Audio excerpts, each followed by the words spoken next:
eyi hollam jeyguma ko émission kessa pul e ppm tv hollam jeyguma ko an jogiiɗo ko wiyete magasin ko an jogiiɗo ko wiyete atelier ko an jogiiɗo ko wiyete bitikaji ko an jogiiɗo ko wiyete produit aɗa yiɗi ɗum ande ppm tv kañum e équipe mum ngara cawdoma ngara ɗoftuma mbaɗanma publicité nde tawno won jeeygu mo jogiɗa to mbawɗa wonde kala to mbawɗa wonirde kala ppm tv ene wawi tawdema holla ɗum jeeguma holla aduna fof yiya tawi kadi kala numéro mo jogiɗa walla kala email mo jogiɗa mbawa woppude ɗon tawi bandiraɓe ina mbawa noddudema wadde noon bandam noddumina o numéro 46 57 49 28 so appel so whatsapp to mbawɗa wonde kala ppm tv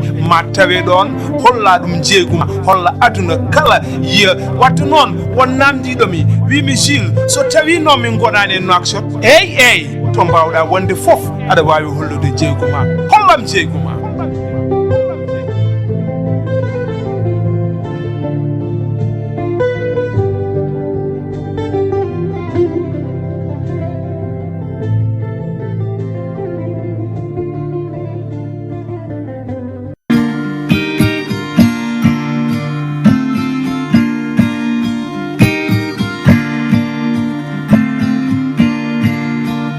Binen pinnine kettode dana kudiyo mi doriya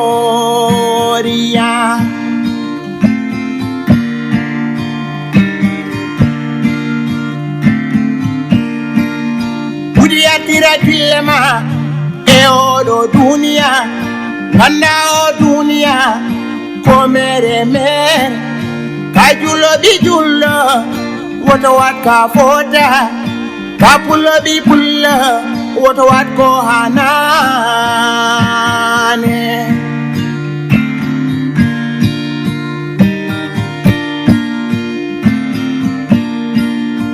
anate lade jerende odo funtu horema ender o dunia kudi andu horema nganda to gummida kudi hol kongo puda yeccido tagal maada kudi yo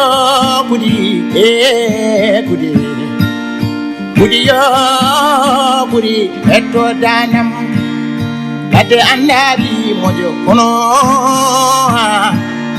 bi mojo yo andu hore mburi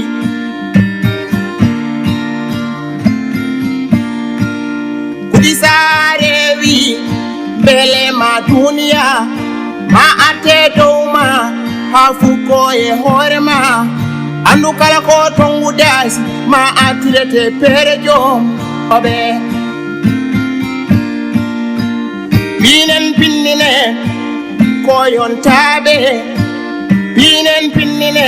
koyontabe leñolam del Mauritanie leydam darani be leñolam kobe yobbe nyalade be nyamlaki nyalade otozil kuyate kajontado leñolam. Donc juste pour pouvoir t'expliquer la situation. Comme vous le saviez, ppm TV est une entreprise qui est basée sur l'audiovisuel. Juste, on aimerait d'abord essayer d'avancer. Donc j'ai eu une idée. Je me suis dit pourquoi pas le marketing. Donc comme on m'a dit que c'est ce que vous faites, donc je me suis dit pourquoi pas ne pas vous appeler et en discuter avec vous. D'accord, c'est ça. Je suis honoré que vous pensez en moi d'abord, en tant que personne, un ami de longue date, mais aussi, je peux dire entre guillemets, un expert dans ce domaine de marketing. Okay. Ce qui fait de moi pas le meilleur, mais l'un des meilleurs. Évidemment, nous avons entendu parler de ppm TV un peu partout dans la sous-région. Voilà. Donc, ce qui fait de vous d'abord un leader dans votre domaine, mais il y a un truc qui ne colle pas trop. Ah bon? Ouais. C'est quoi ça? Comment vous avez atteint ce niveau sans inclure le marketing dans votre job? C'est ça qui m'intrigue un peu, monsieur Sarr. Donc pour ça, il n'y a pas de secret. C'est juste le travail.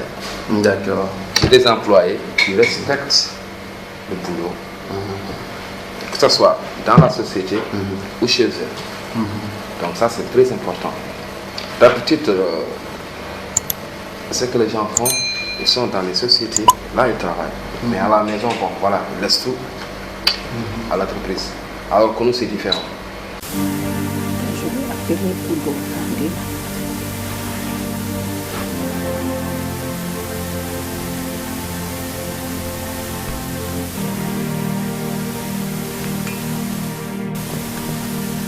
Oui, allô?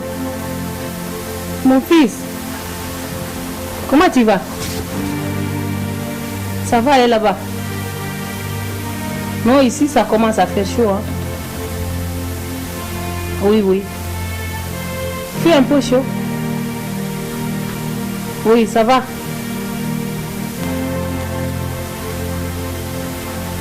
Ça va bien. Non, non, non, c'est juste pour te dire que j'ai envoyé de l'argent dans le compte de monsieur Pascal, là, notre voisin là-bas qui travaille à côté de la banque, la grande banque là. Tu connais monsieur Pascal? Ah ah. Ouais, ouais. J'ai envoyé de l'argent dans son compte. Ah ok, il t'a appelé aujourd'hui, mais tu ne sais pas pourquoi. Oui, c'est concernant ton billet pour que tu viennes ici. D'accord. Tu sais, moi, je suis là. Non, non, non, non, non. Je ne pense pas de revenir maintenant. Hein. Ah, je ne crois pas. Hein. D'accord.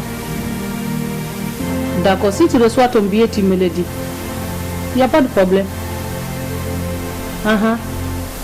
D'accord. Bonne chose aux autres là et les voisins.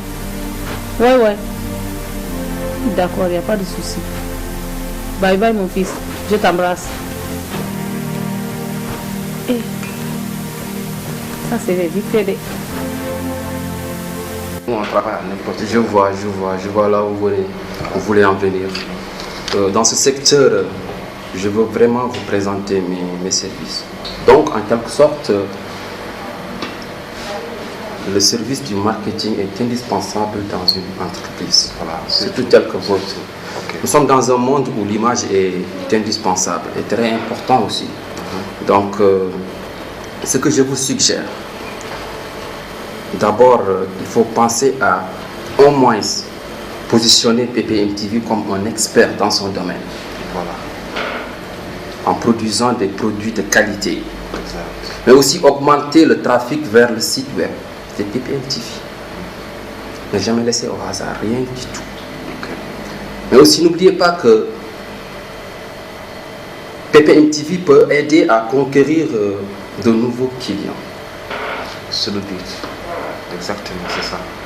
Ne peut pas tout simplement se limiter à une communauté, mais élargir aussi votre réseau. Cependant, je vous conseille vivement de se démarquer en diffusant avec succès. C'est-à-dire que toute chose que vous diffusez, le minime soit-il, ça atteint un objectif. Avoir le succès, excusez-moi, dis-moi, monsieur Sarr, c'est un truc que tout un chacun veut, surtout le vôtre. J'ai entendu parler de PPM-TV et à mon avis, je ne pensais pas que c'était à vous. Arrivé là, je me retrouve avec mon vieux ami à la tête de PPM-TV. Je sais que vous avez beaucoup galéré. Ouais, ça c'est sûr. Donc il ne faut pas du tout se limiter à ce que vous avez eu une communauté en poche et que ça s'arrête là. Non, il faut travailler. C'est la raison pour laquelle je vous ai appelé d'ailleurs. On ne peut pas se limiter juste à faire de l'audiovisuel. D'accord. Voilà. Mais pour le marketing, donc il faut essayer de booster la chaîne. Voilà. de manière internationale. Combinez vos textes avec du contenu visuel. Exactement.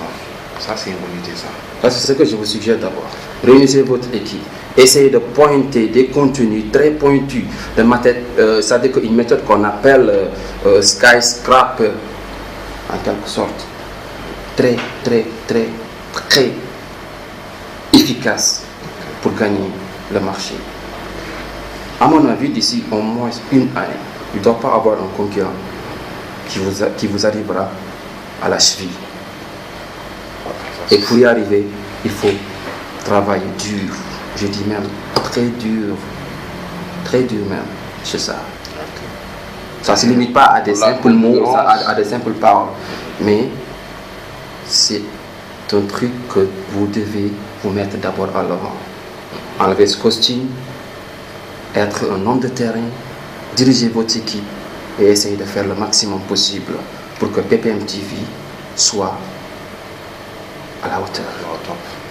Voilà, là où vous êtes, pour moi, ce n'est que le début. Ça, c'est sûr, on se le dit déjà. Donc, on n'a même pas encore commencé. Tu vois, donc, il y a pas mal de concurrence. Tu vois, actuellement, donc, on est dans un concours et on ne sait pas encore si on va le gagner ou pas. C'est-à-dire que quand il y a la concurrence, il faut toujours essayer de fidéliser vos téléspectateurs ou bien vos internautes en quelque sorte. Vous savez bien qu'il y a toujours de la concurrence. Il y a des gens qui imitent, il y a des gens qui inventent, il y a des gens qui, du jour au lendemain, ils sont en train de créer. Mais essayez de fidéliser vos internautes. Quand il y a vos émissions ou bien vos produits, nul ne se dirige, bien ne se préoccupe de personne.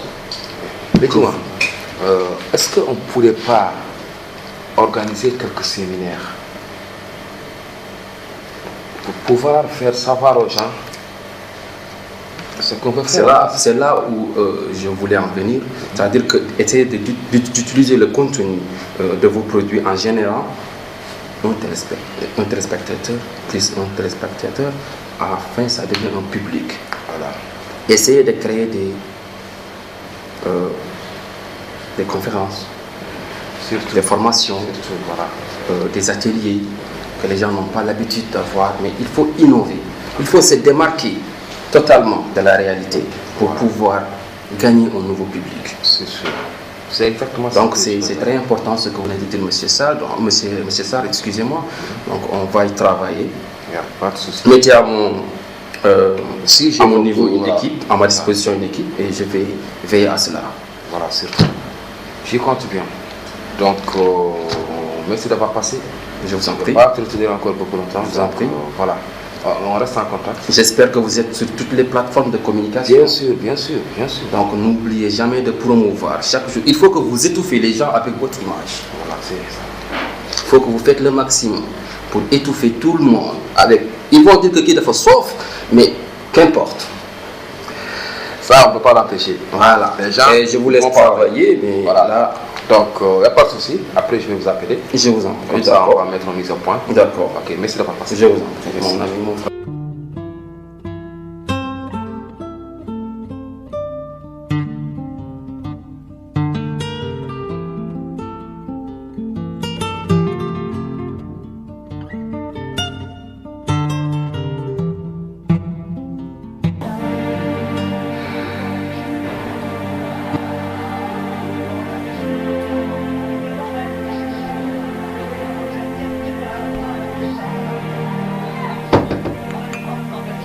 Oui.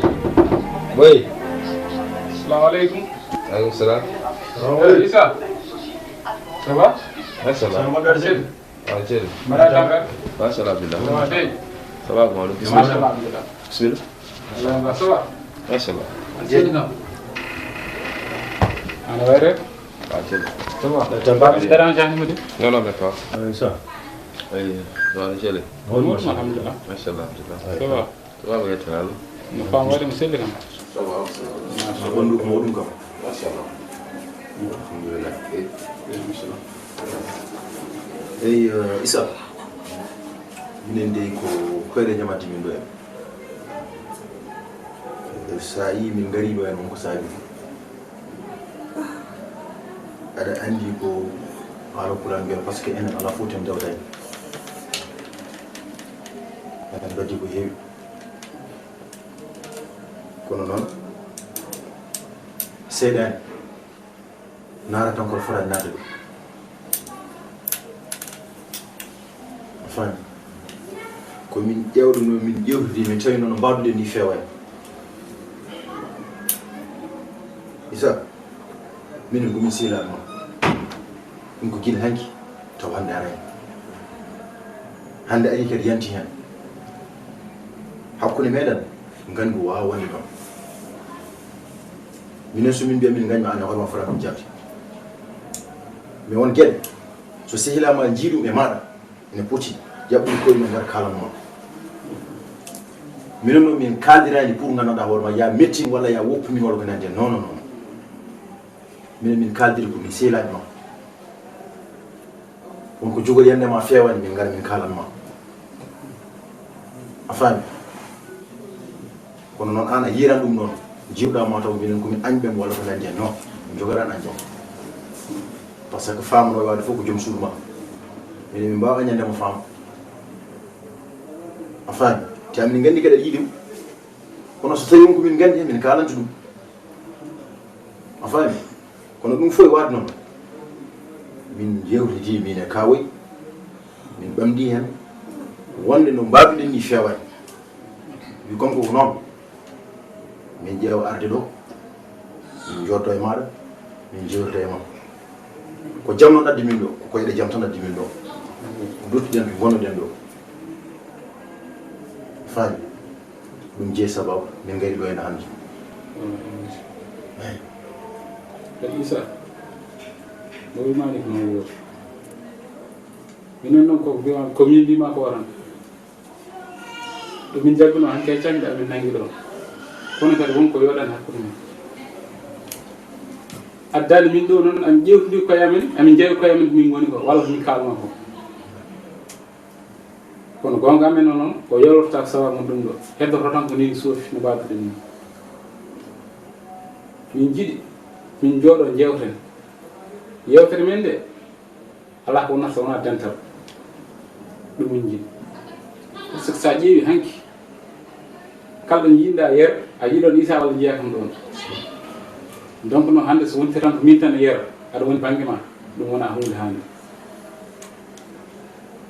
yoɗani haydara yoɗani hen kadi partout haalama yeero e Issa e kaw ene mbadini hannde yimɓe kam a goro hadde men haalama te kadi ke kalor komi jogui hen gonga wona hunde yonde sa ƴeewi joni ko foti ni en guila badduɗen ɓooyi wona hunde yonde ene hannde gona sukaɓe no woyi wade foof kala no mettiri pourtant ko gonga kallanɗa de heddoro noon ko welani mais kam ko gonga kadi addani min ɗo kadi amin jolti gonga amen no min gari ɗo ala min gari ɗo tan pour ƴeewen feere no gonirɗen hanke heccanki ni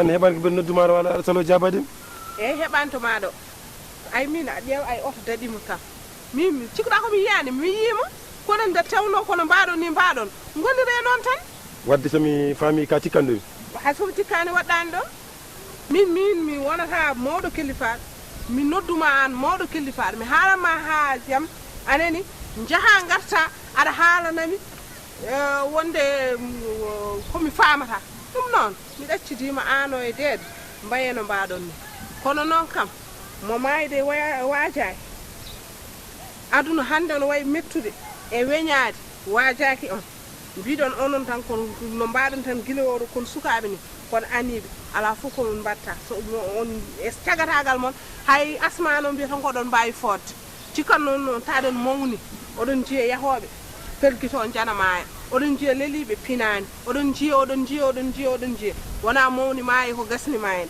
fof noon onon oɗon jaggui to nagguɗon ɗo holtan guila aduna diida holtan to jiiɗa wiye wonde minen welano dewgal ngal ko minen gonduno e dewgal ngal min natti wondude dewgal ngal yo dewgal yiw holto meeɗa yiide ɗum taade noon mi wawa fiidema kono kam min kam miɗa wawi kam jaggude hooram ni tan foti kadi joni komi jahaw haajam han nangue ne wuuli yimɓe goni koye koor on kulani on kersani joni noon Aissat Allah jarama a haalimi heeɗima kadi haala welani ha foti heeɗede kadi welani ha foti nane saka faamede ɗum noon mi nanimi faami kono noon Aissat holko ɓuuri welde e beela af kadi pulaar ina wiya so baba ma wiyama galle boni ko gardiɗo malla ɗum noon ha saka ha tengti noon e Mamadou no yallah yafun Issa ko mbaɗi wiyanata anani alay sago heɗen kono sa yi ɗum fof wayi ni en mi sikkat an en hemma ɗon haka mbeɗa haalde maɗa maskomi kadi min kono wawat fof komi jinnaɗo ma wona anani kadi ko ni mbiɗa pular noon ene wiya so ɓernde faydam e ɗum ɗemgal wona jambere so Allah newni jimmi ko mbaɗa feere jehen to Adama anani joɗɗa mi jooɗo o jooɗo so yiɗi taw Issa ne jooɗi mi haalan on ko woni e ɓerɗe ɗe yalla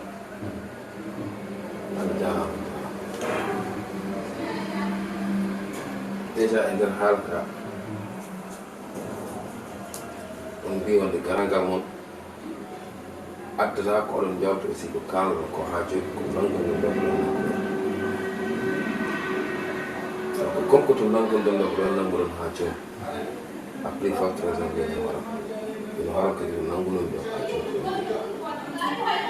eɗen gonngel ngel yaro min somi andi faama ko sababu nde wax ko e nder galle ma ngal ɗum faama an e hoore ma e joom suudu ma acca oɗon jeeya ko puusi kam ha naɓi e faama faama kawi oɗon jogui hen aussi par responsabilité malgré sah nde arat hende konko tawde tan min fuɗɗima annodirde e faama mais ha joni jogui hen par responsabilité donc oɗon situation foof yaha ha tolno oɗon temps ha yetto to yettiɗo ha kumol waɗe hen ɗoftoɗon joni kam faama mbiɗaga yettude konngol ngol wonto ɗum woni hakko donc min an ko ɓeyti hawde min ko geɗe gotel commence fe ko faama e wongal galle ma jamma e ñalawma ɗon walata ɗon nani ɗon waɗa ɗum fof hami ar mi yeewi mi yiɗi ɗum mi reesa ɗum e an ƴettuɗa mbiyata ɗum nane makko te andanɗum e makko ɗum no iti hawdema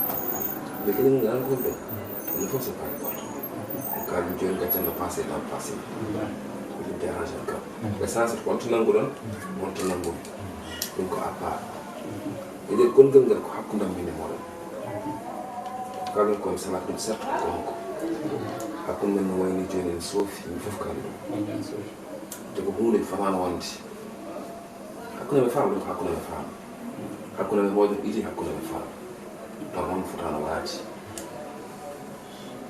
mi salaki mum ko kalɗon ko ma en gartu to gonɗoɗen to gonɗon ɗo inchallah ma en gartu mais seulement ko ɗeɗen gotel woni min komi jaɓata sah ɗum itte e ɗum watte hen woni hakkudeme faama gaccite kami faama kono min enen wano en reste ne reste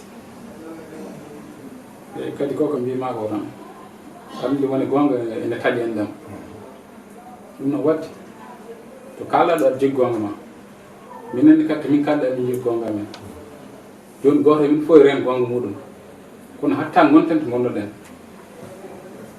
par ce que ni kam no soofi hammaɓe min soofi kadi ko kalɗa ko fof ko hakkude ma e femme wallahi ko ɗum waɗi minen dogi hen ha ɗum woni e ɗum fof waɗno haala ka ari ha ɗo minen addi min tan ko yafnadema kadi ɗuɗɗen ɗum wonnoɗen ɗo faami par ce que sukaɓe ko roɓe sukaɓe so tawi gandanma so gaari joni tawi men ne mbaɗɗen ni waɗani hakkude men wona yeru moƴƴo de wona yeru moƴƴo mais ala caɗele konko kono pas probléme ma garta to gonnoɗen kam woni yimɓe belɗo voilà machallah mais an kawe si an jom suma ha jeni manda do ah mais c'est normal parce que moment mo desata on instant donc on a problème si elle mène problème tu vois donc mais je me disais que nous aussi fatal haddam atudam do c'était la moindre des choses non pourtant la funu hadirandi ala funu hadirandi wala problème mais sinon achama oui monsieur nam sila wala ci ma ko dal en baddi ko ari wona tiyan walla non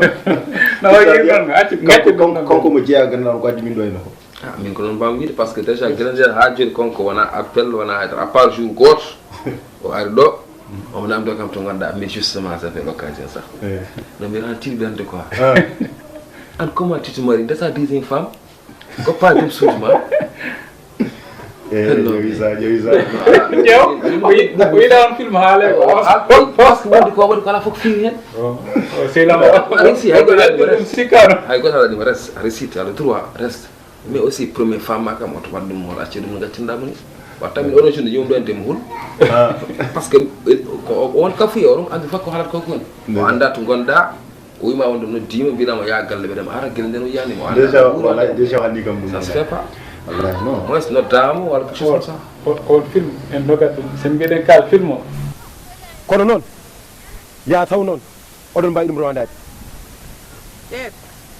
ay jambaragal ñemtinagal ko hello haqqille tan ittattu ngal do jambaragal ñemtinaka ko huude wonde ari no ñanden ari ardi biida ko ngadda ko haalde minen haalde men ko woni min jiwata yimbe min jasata yimbe kono wona tan odon bada tan taare yillo taare ay dogdu dow huber non juudata sanatti nande teppe tan fay ko les ndudo dogdu min jidi dum rabbida kono on calima kono non mi waro mbay dum rondade min bay jento adam ala min tawda kam koy haaju ceeno min mi andi haala maka wona ina jaran ma ebo joni tan wala de dare gonga to ngoni tawda kam gomi jabbur haaji ceeno haaja mo min ana daccinta kam dum haala deede daccinta kam dum ko biida ni tiidi on ko so tawi no wodi ma daccinam dum kono joni mi andi woda ko way wonde hen fof joni galle adama en mbaya ton dum ko go sabunde tawno haala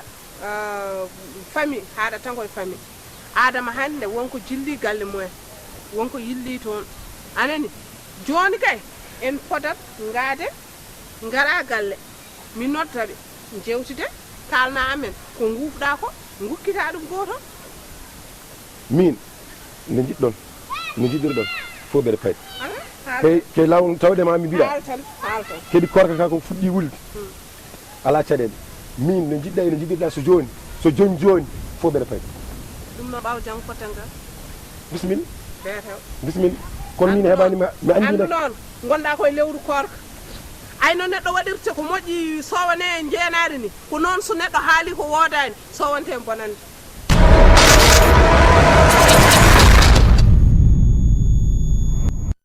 musidɓe tedduɓe yeɓɓoɓe ppm tv on calminama on juurama mbiɗen ppm tv ene yaltini kartuji kesa pul tawi noon kartuji ɗi ko lawol gotol codata ɗum par hitande hol sababu eɗen mbaɗa ɗi kartude mbiɗen ko yidde renforcude émission ngaji yidde renforcude épisode aji yidde renforcude sketch uji e jewte baɗɗi fayida tawi ko ppm tv jogori hufde ɗum kala to kiiɗone ɗen e émission ngaji men fulɓe ppm tv ene jogori noon heblude kebloji kewɗi ɗum noon bandiraɗo an gonɗo amérique noddu oɗo numéro keɓa kartal ngal tawi jarat ko $20 an gonɗo Europe noddu oɗo numéro kartal ngal jarat ko €20 anne gonɗo Mauritanie jokkodire oɗo numéro gonɗo Sénégal jokkodire oɗo numéro ɓe tawno ɓe mbima wulago jamma ɗaccittake goto minen pinnine kettode danam kuɗiyo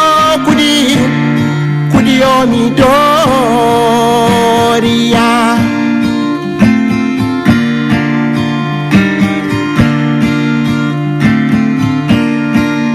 kuɗi ardira killema e oɗo duniya ganda